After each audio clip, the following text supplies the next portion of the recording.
G'day ladies and gents. I've just been rendering down some wax. Thought I'd give a quick rundown of how I do it.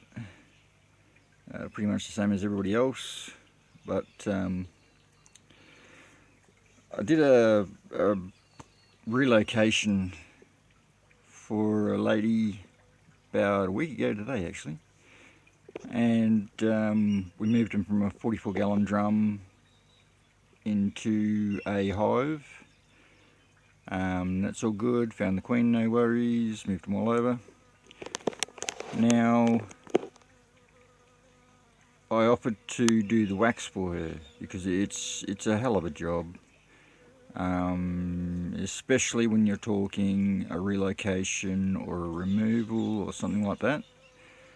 The hives have got so much crap in them, so a lot of people just simply don't worry about it. When you melt it all down, you'll end up with a big slab of crap like that if you just let it go hard again. And that's all of the cocoons and the bits of propolis and all of that sort of stuff. What I usually do is I will half fill a pot with water so that it holds temperature really well. I'll get it up to about 80 degrees I suppose, just over, and then I'll start dropping in all of the wax.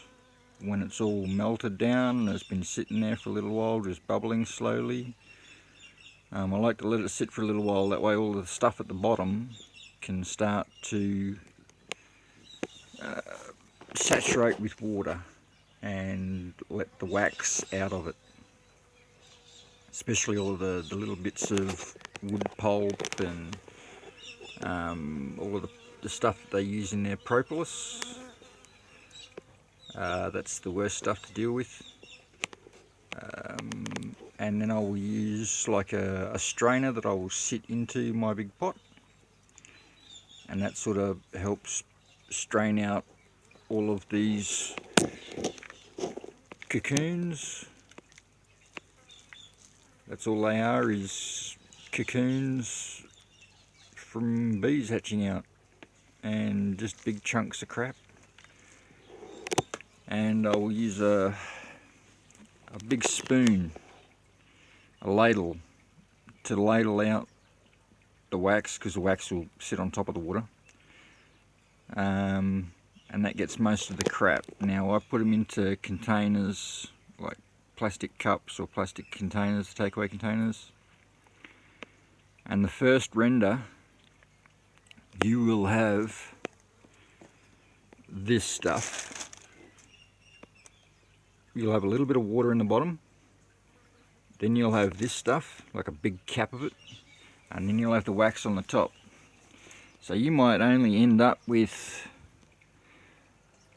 wax from here up, and then from there to about there is that crud, the propolis, and then you'll have water. So I cut off all of the propolis, and that's what is all in here.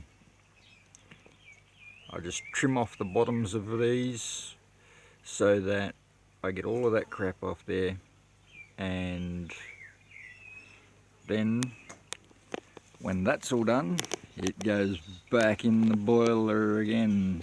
Well, sorry, after that's done. Sometimes you'll get enough wax left where it'll make a cap. Like this is one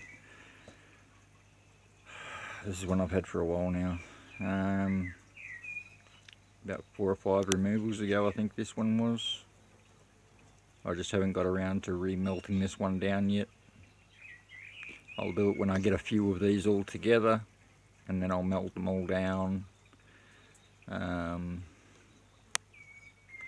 These ones are just a pain in the butt because they take so long to do and you get so little out of them, but it's worth it if you've got a lot of them.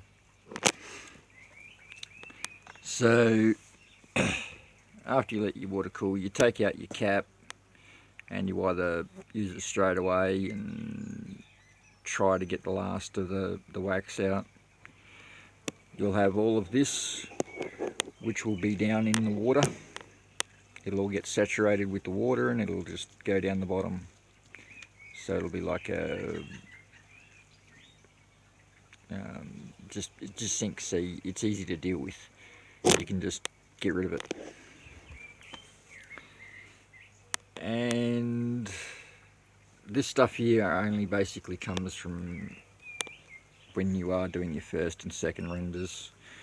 Even when you do your second render, when all your first renders are ready, you get them, fill your pot back up half with water again, put all your first render wax in there and let it go again, and let it sit there for a while, and more of that stuff there, it's just dirt, wood pulp, all sorts of crap, and that will sit between the water and the wax, but hopefully it gets waterlogged and just sinks into the water, and then you don't have to worry about it at all. Then what you do is you again get your sieve, sit it in there, and you ladle out. Now what I do is I'll ladle out enough wax so that I can't quite get to the bottom of the strainer, and then I'll add more water, wait for it to come back up to temp, and then you go again.